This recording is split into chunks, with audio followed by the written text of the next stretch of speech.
Kalau masalah kenapa kok Peggy itu yang jadi tersangka? Bukan Peggy itu, ya memang itu pelakunya. Kenapa Peggy itu yang jadi pelakunya? Karena awalnya misalnya sebagai tanda awal, kalau memang tidak ada masalah, kenapa Peggy ketika dikenalkan ke ibu kos yang di Bandung dengan nama Robi? Buat apa? Logikanya aja. Kenapa mengenal anaknya dengan nama yang lain? Nah, itu juga nanti kelanjutannya ada di penyidikan yang nanti akan menjadi konsumsi di pengadilan. Nah, pergantian nama itu memang nama gaulnya Robi. Robi Setiawan. Iya, dan nama adiknya itu Robi Setiawan. Memang nama gaul kalau menurut keterangan adiknya juga ya di sana. Tetapi tidak ada hubungannya, dan sejak sebelum 2016, sebelum kejadian itu juga memang nama gaulnya Robi kalau menurut informasi dari keluarga ya.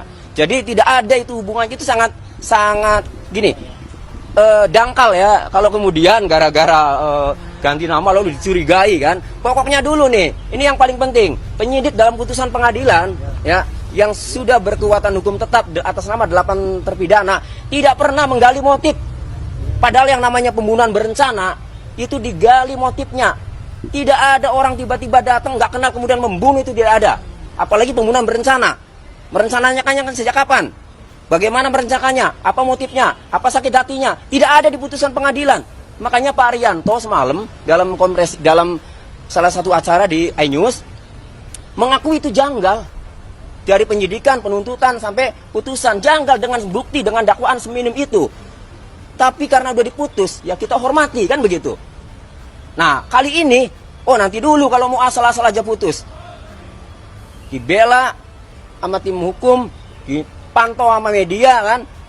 18 saksi yang tadi memberatkan, ya silakan saja, itu kan penyidik tadi mengumpulkan alat bukti yang menguatkan atas sangkaannya. Tapi di pengadilan jangan coba-coba. Saya akan cecar itu satu persatu. Dari mana memberatkannya?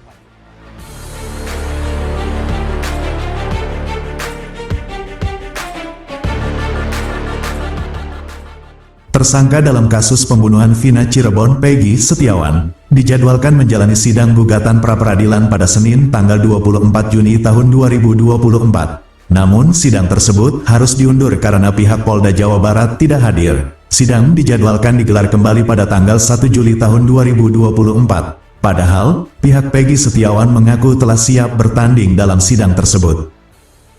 Puluhan pengacara Peggy Setiawan telah menyiapkan berbagai bukti dan saksi untuk menunjukkan bahwa Peggy Setiawan bukanlah pelaku pembunuhan Vina Cirebon. Pengacara Peggy, yakni Tony RM, mengaku telah menyiapkan bukti berupa status Facebook Peggy Setiawan yang menandakan bahwa Peggy tidak ada di lokasi saat peristiwa terjadi. Dengan berbagai bukti yang ada, pengacara meyakini Peggy Setiawan akan bebas. Optimis kalau hakimnya nggak masuk angin udah. Iya. Udah, jelas kok. Sekarang alat buktinya apa? Kalau dari bukti-bukti yang saksi-saksi, kemudian chat-chat digital yang sudah jelas, lalu alat bukti dari penyidik apa? Menetapkan Peggy Setiawan sebagai tersangka. Ini adalah foto Peggy tahun 2016. Oke. Ini yang diambil penyidik ketika penggerbekan di sana, difoto dan ditunjukkan sama pelaku, dan di BAP di dalam BAP itu menyebutkan bahwa ya ini Pak, ini Peggy Pak. Ini pelakunya. Ini sebagai contoh bahwa penyidik tidak asal-asalan untuk menetapkan siapa yang akan menjadi tersangka.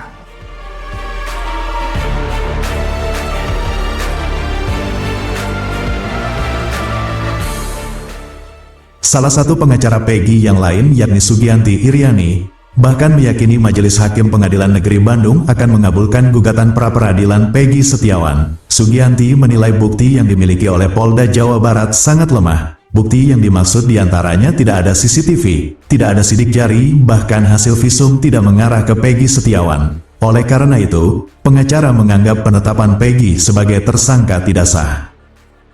Mangkirnya pihak Polda Jawa Barat membuat sidang pra-peradilan Peggy mesti diundur menjadi Senin tanggal 1 Juli tahun 2024 pekan depan. Kuasa hukum Peggy pun mengaku kecewa dengan tidak hadirnya Polda Jawa Barat. Pihak kuasa hukum Peggy merasa curiga Polda Jawa Barat sengaja tidak hadir untuk melengkapi berkas perkara P21 kasus pembunuhan Vina dan Eki.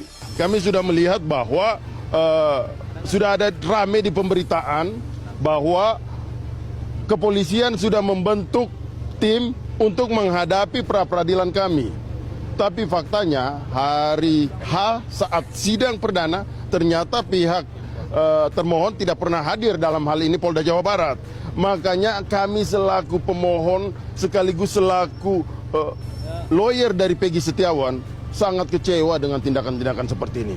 Kami menilai bahwa tindakan seperti ini apakah ini adalah mau dibuat lagi seperti alasan-alasan klasik atau cara-cara klasik. Apa itu? Yaitu sengaja untuk diulur-ulur supaya sesegera mungkin ini P21, kemudian pra-peradilan ini gugur.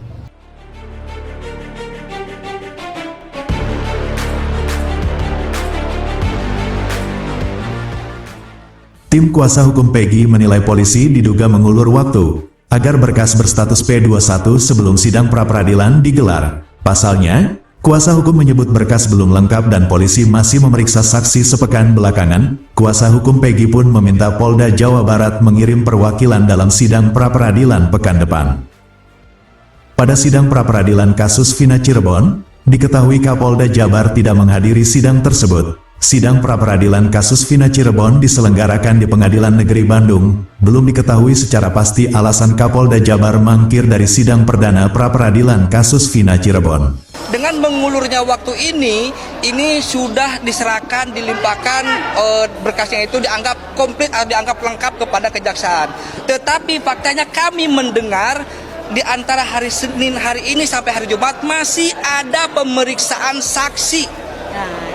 Nah, kami mendengar masih ada pemeriksaan saksi. Pertanyaannya, kan berkasnya sudah dianggap lengkap, tetapi masih ada pemeriksaan saksi. Ada apa ini? Apakah sengaja menunda ini untuk memp21kan? Kalau sengaja untuk memp21kan, berarti ada, mohon maaf dalam tanda kutip, kejahatan yang terstruktur dan sistematis.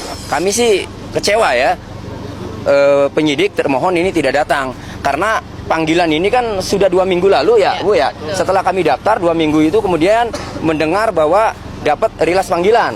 Nah, artinya kalau 2 minggu lalu itu ya persiapan harusnya sudah matang ya. Harusnya sudah matang. Tetapi nyatanya hari ini ya yang kami tunggu-tunggu, yang semua masyarakat berharap ya, ternyata tidak datang. Jadi ya kami sebagai penasihat hukum ya kecewa dan tanda tanya, apakah memang karena tadi bahasa Pak Marwan takut menghadapi kuli bangunan kan itu. Tapi apapun itu kami ikuti prosedur ya. Jadi nanti 1 Juli tetap kami hadir datang lagi untuk sidang selanjutnya. Padahal sebelumnya Kapolda Jabar saat bertemu awak media berkata sudah siap mengikuti sidang pra-peradilan kasus Vina Cirebon. Lantas dari peristiwa mangkirnya Polda Jabar pada sidang perdana tersebut, Hakim Eman Sulaiman menunda persidangan tersebut. Sidang pra-peradilan dalam kasus Vina Cirebon tersebut ditunda hingga tanggal 1 Juli tahun 2024. Hakim Eman berharap agar pihak termohon yakni Polda Jabar dapat hadiri sidang pra-peradilan di pekan depan. Harapan dari Hakim Eman jangan sampai pihak termohon menunda terus-menerus pada sidang pra-peradilan ini.